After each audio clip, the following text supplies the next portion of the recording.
देश की सबसे बड़ी पंचायत लोकसभा और राज्यसभा से किसानों से जुड़ा कृषि विधेयक पास हो चुका है। इसको लेकर विपक्ष के तेवर न तो सदन में ढीले पड़े न सड़क पर। इसको लेकर सपा और कांग्रेस दोनों अपने अपने प्रभाव वाले इलाकों में प्रदर्शन करने पर उतर आए।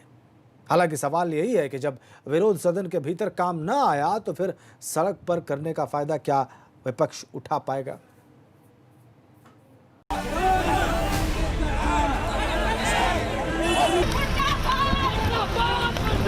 देखिए, हम लोग सिर्फ शांतिपूर्वक यहाँ पे अपने मुख्यमंत्री जी से बात करने आए थे।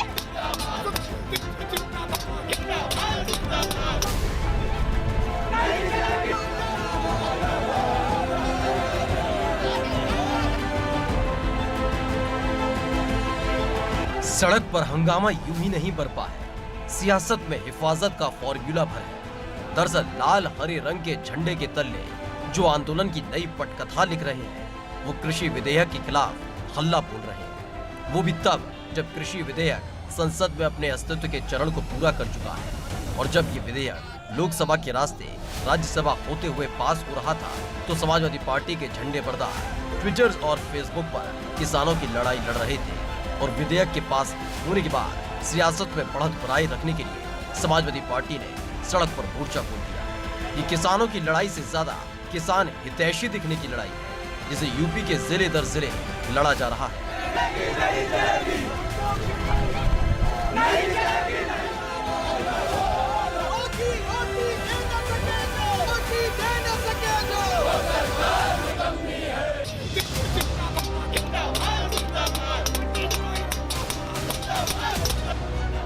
लखनऊ में समाजवादी पार्टी के कार्यकर्ताओं ने कृषि विधेयक को मुद्दा बनाकर सरकार को कानून व्यवस्था से लेकर बेरोजगारी तक के मुद्दे पर घेरने की कोशिश की।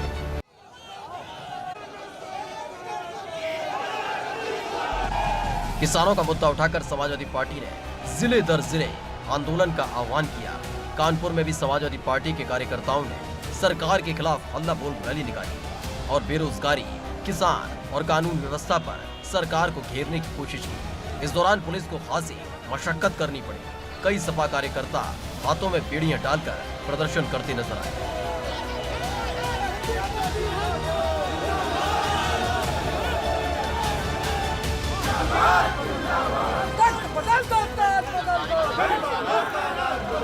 गोरखपुर में भी समाजवादी पार्टी के कार्यकर्ता सड़क पर नजर आए और सरकार के खिलाफ जमकर नारेबाजी की। किसानों से उठा मामला महंगाई, कानून व्यवस्था और बेरोजगारी के मुद्दे को अपने में समेट चुका था और इस दौरान अपनी मांगों का एक ज्ञापन सिटी मजिस्ट्रेट को सौंपा।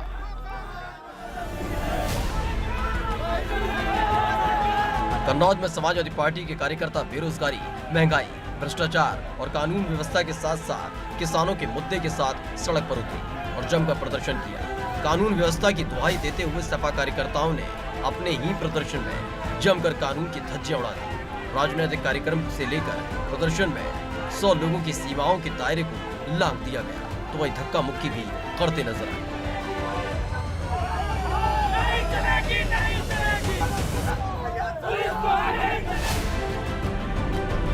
आगरा में भी समाजवादी पार्टी के कार्यकर्ताओं ने विरोध प्रदर्शन किया और इस दौरान पहले से ही तत्पर पुलिस ने सपा कार्यकर्ताओं को रोक दिया, जिसके बाद सपा कार्यकर्ता धरने पर बैठ गए। बांदा में भी सपा कार्यकर्ताओं ने जमकर विरोध प्रदर्शन किया और जमकर नियमों की धज्जियां उड़ाई। इस दौरान पुलिस ने सपा कार्यकर्ताओं पर जमकर लाठियां भांजी और सपा कार्यकर्ताओं को तोड़ा दिया। समाजवादी पार्टी के प्रदर्शन के दौरान पुलिस और समाजवादी पार्टी के कार्यकर्ताओं के बीच जमकर धक्का मुक्की हुई।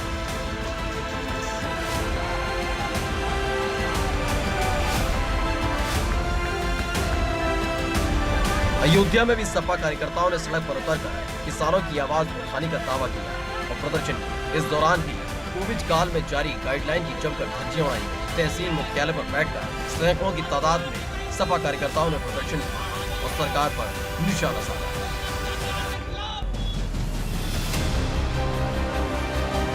वहीं मेरठ की सड़कों पर भी सपा कार्यकर्ताओं ने प्रदर्शन का झंडा बुलंद किया और सरकार के खिलाफ जमकर नारेबाजी। इस दौरान किसानों के मुद्दे के साथ साथ बेरोजगारी और कानून व्यवस्था का मुद्दा उठाया।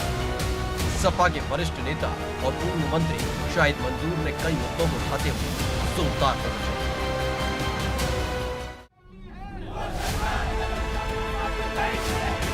ग्रेटर नोएडा के दादरी तहसील में भी सपा कार्यकर्ताओं ने जमकर प्रदर्शन किया और सरकार के खिलाफ नारेबाजी की।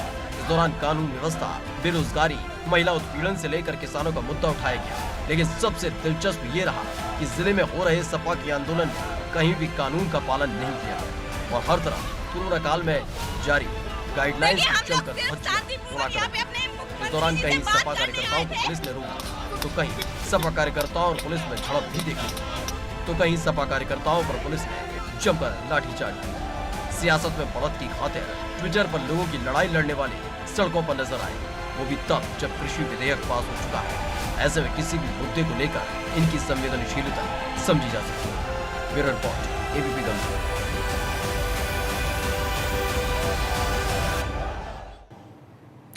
विपक्ष वैसे तो जिन किसानों के मुद्दे पर हंगामा मचा रहा है उस पर पक्ष और विपक्ष के अपने अपने तर्क हैं, उन्हें भी समझना जरूरी है।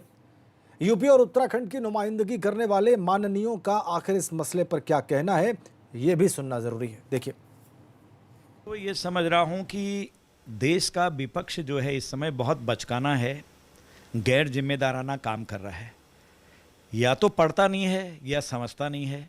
जब साफ कह दिया है कि किसान की उन्नति के लिए ये बिल है, नरेंद्र मोदी जी से क्या कोई अपेक्षा करता है वो किसी को और को इसका लाभ देने वाले हैं? सिर्फ और सिर्फ किसानों की आमदनी 2022 तक जो कहा हुआ है वो कैसे बढ़ेगी, किस तरह से आगे लाएंगे, उनको छूट दे दी। जो तो किसान ही है जो हम सबका पेट भर रहा है। तो जो विपक्ष कर रहा है, मेरे किसान भाइयों से निवेदन है कि आप उसका अध्ययन करें और राजनीतिक विद्वेष के कारण जो अबेट करके दुष्प्रेरित करके आंदोलन करा रहे हैं वो ठीक नहीं कर रहे हैं। ये शायद यही कारण है कि ये लोग किसानों के साथ में शोषण करना चाहते हैं, किसानों का दोहन करना चाहते हैं और बिचौलिए इस देश में मजबूत हो गए। बिचौलियों के पास में पैसा है लेकिन किसान बेचारा गरीब है। किसके कारण से? इन मक्कारों के कारण से। यही मक्कार जो एक बार फिर से किसान को गुमराह करके किसान को बदहाली में ही फिर से धकेल देना। ये किसान कहीं बर्बाद होने वाला नहीं है। ये जो किसान बिल आया है ये किसानों के 100 सालों से जो बेड़ियां डाल के रखी गई थी सरकार के द्वारा, पिछली सरकारों के द्वारा जो बेड़ियां डाल के रखी गई थी वो बेड़ियां टूट गई हैं। अब किसान अपनी उपज का, अपनी फसल कहीं पर भी हिंदुस्तान के किसी भी या अपनी मंडी में बेचे या हिंदुस्तान की किसी भी मंडी में ले जाके बेचे, उस पर कोई उसकी फसल पर कोई टैक्स नहीं पड़ेगा और कोई उसे उसकी फसल को, उसकी उपज को कोई रोकने वाला नहीं है। कि खर्चे बहुत बढ़ गए अनुपातिक तौर में, तो वो उसको मजबूरी है फसल को बेचना, उसने बेच दी। तो अब उस पर किस्त दी नहीं जाएंगी, कर्जा उस पर निकलेगा नहीं। अगर किसान के घर में एक एक आदमी की तनख्वाह लगाएं, तमाम खर्चे जोड़ें, तो किसी भी तरह बराबर पे भी नहीं आ पाता। तो उसको सामने भुखमरी की कगार पे पहुंच जाएगा, सुसाइड करने की तरफ बढ़ेगा, जहां देश में ज़्यादातर लोग आज सुसाइड कर रहे हैं।